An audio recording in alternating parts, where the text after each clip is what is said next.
Hello students, today we're going to be learning how to make tally marks.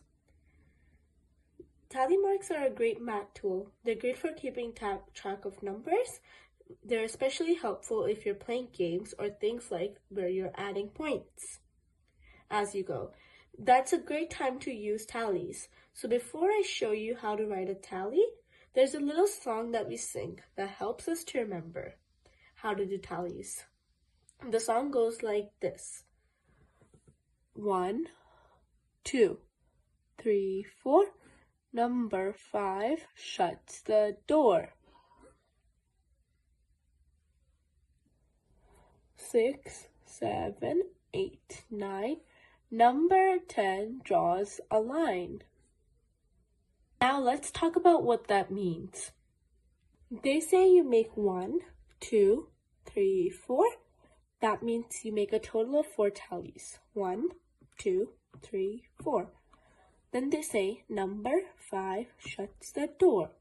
So you draw a 5th line which goes across of the 4 lines to make a group of 5 and show that they're working together.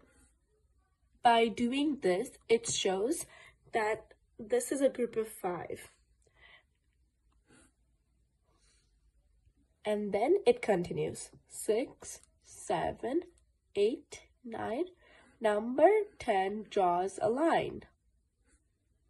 Once again, you draw 4 straight tally marks. 6, 7, 8, 9. Number 10 draws a line. So here you draw lines once more. 10 also groups them together. This is what 10 tallies look like. So it basically is 2 groups of 5. So let's count it. 1, 2, 3, 4.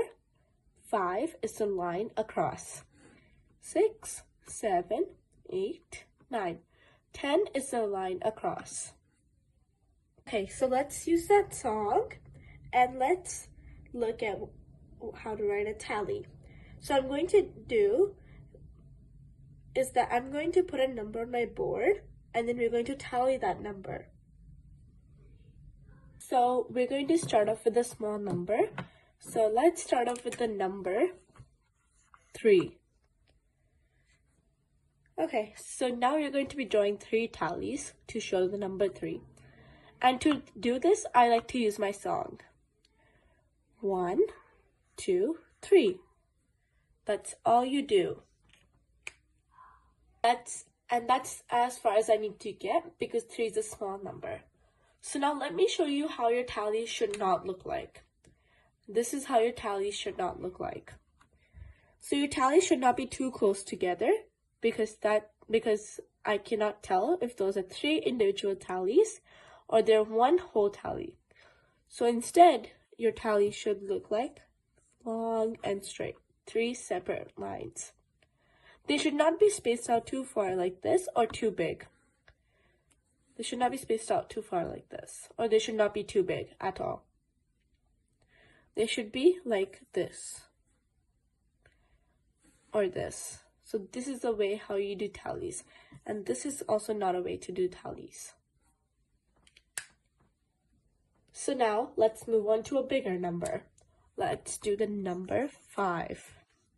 So now I'm going to sing my song and tally the number 5. 1, 2, 3, 4. Number 5 shuts the door.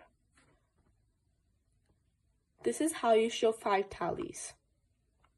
Now let me show you what to not do while showing your tallies. The 5th tally should go across of your 4 tallies and it should be long. It should not look like there's 4 tallies and it goes through half of them. This is not a way to do tallies. So let's erase that. So this is the correct way to do tallies. You draw 4 straight lines and then you draw a straight line through the 4 tallies to show that it's a group of 5. Now let's do another number.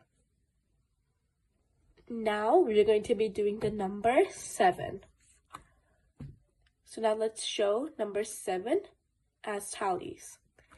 1, 2, 3, 4. Number 5 shuts the door. 6, 7. This is how you show 7 tallies. So now I'm going to show you what to not do when you show your 7 tallies. Your 7 tallies should not be too close together to the group of 5, because tallies are supposed to be grouped in 5s. So a tally should look like this. Let's go ahead and erase the improper way to write a tally. Now we're going to be doing another number. Let's do the number 10. So let's write the number 10 here. And so now we're going to be doing the number 10. So now let's sing the song and let's tally the number 10. 1, 2, 3, 4. Number 5 shuts the door. 6, 7, 8, 9. Number 10 draws a line. So this is how you show 10 tallies in groups of 5. Now you can do any number that is bigger than 10 with this tally. Just remember that it should be in groups of 5.